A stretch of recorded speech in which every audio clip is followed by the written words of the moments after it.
Hello everyone, I'm back with another recipe. This is going to be some chicken breast with pesto and some asparagus. So what I'm going to need, or you're going to need if you want to do the same recipe, it is going to be 3 chicken breasts. It can be 2 or 3. These are pretty much kind of a large size. So it's medium or large. I'm using a whole bunch of asparagus. So there we go. I'm going to chop these up. I'm going to use these cherry tomatoes, little assorted cherry tomatoes. Some dark red, and some yellow in there. Little grape tomatoes also. I'm going to use that. I'll need some olive oil, some sun-dried tomatoes, also some chopped garlic, and some basil pesto. And of course, salt, pepper, and I don't know if I mentioned the olive oil, but there we go. Olive oil. So I'm going to chop up the chicken and get it in my pan, and I'll be back. All right, so in a large pan or skillet, you're going to add about a tablespoon or so of olive oil and all your chicken. And don't forget to turn your stove on, which I haven't done. Okay, so you're going to put all your chicken in there, all your little pieces. And, well, you're just going to stir them around to get the chicken to cook well. And then we'll add the rest of the ingredients, and I'll show you the measurements on those in just a bit. All right, so I set a bunch of asparagus, and I've gone ahead and I've chopped them up, cut off the hard ends on them, and it is about 2 cups.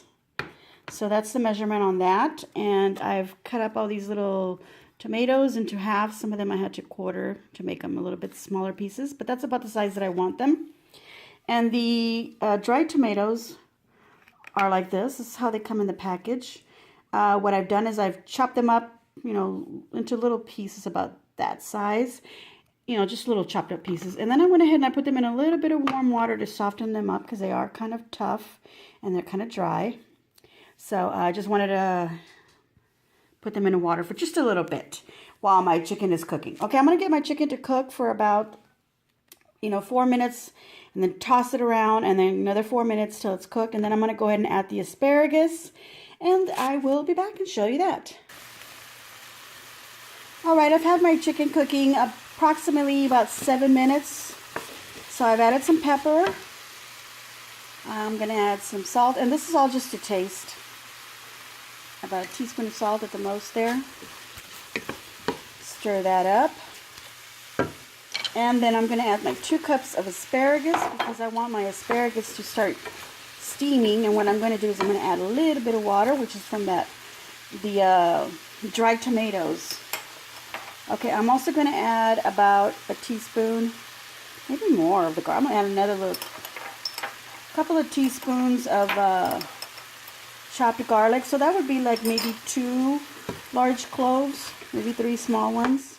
It's really optional how much you want to add in there. If you don't like garlic, then don't put it in there. But, it is part of the taste on this particular meal. Oops, a couple of more little asparagus bits. Okay, we'll be back. All right, so another minute has gone by. Excuse me. And as you can see, there's some liquid down below, I guess, from the asparagus. And I haven't covered it yet, so it's still uncovered. And now I'm going to take the dried tomatoes that I had in the water, and I drained some of it out. And I've left about maybe a quarter cup, a couple of ounces of the liquid with those dried tomatoes. I'm going to add those in now.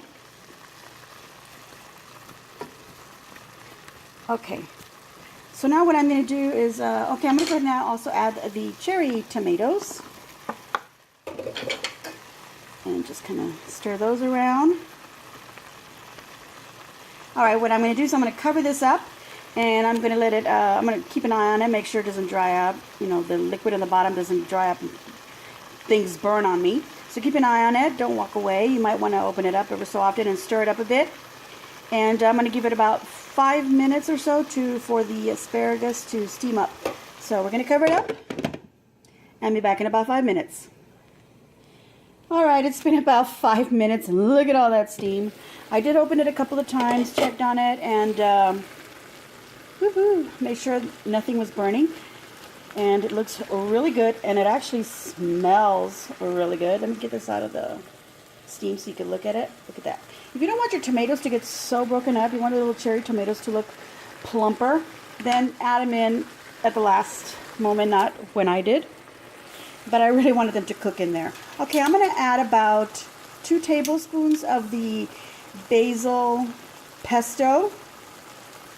And that's just basil and olive oil, I believe. So I'm going to add about 2 tablespoons. This is a half a tablespoon measurement.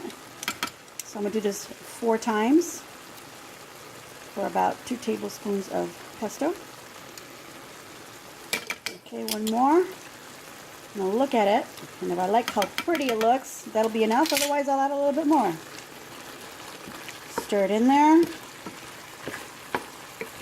smells amazing. And I am hungry also. This has made me hungry. Look at that. Yum. Okay. Let me look at it. Let me look at it. Blow away some of that steam. I think I might add another half a tablespoon of the pesto. Just because I want it to look really pretty also. Oh, that smells delicious. Very herby. Herby. Okay.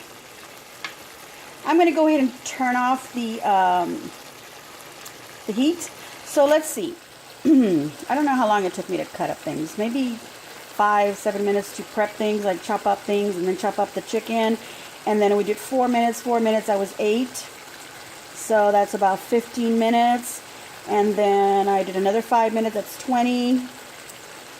Wow, this could maybe take 20 minutes, maybe 30 minutes, depending on your prep time. But this is what this meal is taking. And I'll be back to plate it. All right, so here we are. It's all off the stove, still steaming hot. I've gone ahead and I've placed some on a plate, and it's ready to be tasted. So let's get a little chunkier, a little tomato on there. Hot. Mmm. Look at the asparagus. So pretty. It is delicious. If you like the way this recipe looks, go ahead and try it. And let me know what you thought about it in the comments below. Let me know what you would change, what you would do different. If you have an idea for something similar, let me know. Also, if you want to see a different recipe and you want me to try it for you, of course, put that down at the bottom in the comments. Please give me a thumbs up. And don't forget to subscribe. And as always, enjoy.